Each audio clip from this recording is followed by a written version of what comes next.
महायुतीच्या नाशिकच्या जागेसंदर्भातला तिढा गेले अनेक दिवसांपासून प्रलंबित होता। आता वेळ देखील कमी, आज 1 महिन्यानंतर मतदान त्या ठिकाणी होणार आहे। अद्याप हा तिढा सुटत नव्हता। मला असं वाटतं का त्यांनी निश्चित योग्य निर्णय महायुतीच्या दृष्टीने त्या ठिकाणी घेतला असं मला वाटतं। कारण वेळ कमी आहे। महाविकास आघाडीचे जे काही उमेदवार या ठिकाणी जाहीर झालेत तर त्यांनी प्रचार देखील सुरू केलेला आहे। जवळजवळ त्याला देखील 3 आठवडे झाले आणि म्हणून आपण 1 महिन्यामध्ये लोकांपर्यंत सर्व विषय नेणं ही देखील एक मोठा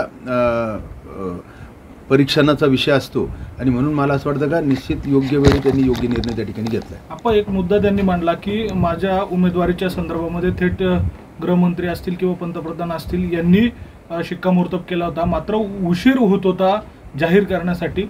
एक प्रकारे त्यांचा रोख राज्यातील नेतृत्वाकडे आहे असं दिसून येत आहे। आता त्यांनी सांगितलं त्यांच्या पत्रकार परिषदेमध्ये का सर्वच संघटनेचा त्यांना पाठिंबा होता, परंतु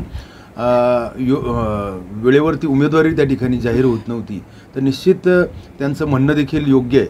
कारण शेवटी उमेदवाराला शेवटपर्यंत पोहोचणं ना लोकसभा मतदारसंघ म्हटला की जवळजवळ 20 लाख मतदार आणि 30 लाख लोकसंख्या, 450 गावांपर्यंत पोहोचणं, एक महापालिका, 4 नगरपालिका, एक देवळाली कॅन्टोन्मेंट, अशा सर्वांपर्यंत पोहोचणं ही खरंच मोठी तारेवरची कसरत असते आणि म्हणून त्यांनी योग्य निर्णय घेतला असावा असं मला वाटतं। राष्ट्रवादीचा दावा कायम आहे, त्यांचे अनेक आमदार या ठिकाणी आहेत, त्यामुळे तेही या जागेसाठी आग्रही आहेत।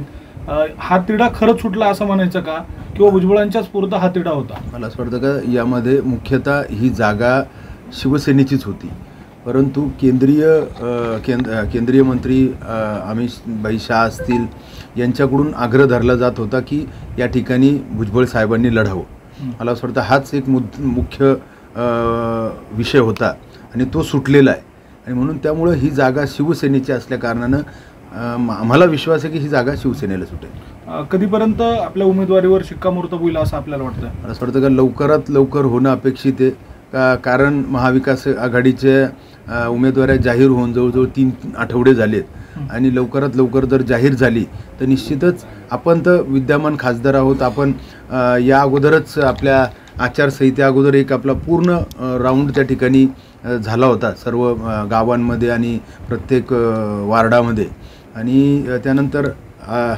निश्चित वेळ कमी असल्या कारणानं आजचे आज लवकरात लवकर निर्णय या ठिकाणी जाहीर होईल असं आपल्याला विश्वास आहे। त्यावर तुम्ही प्रचार देखील करून आलेला आहात, काय जनमानसामध्ये भावना आहेत, काय नेमकं तुम्हाला प्रतिसाद मिळतोय?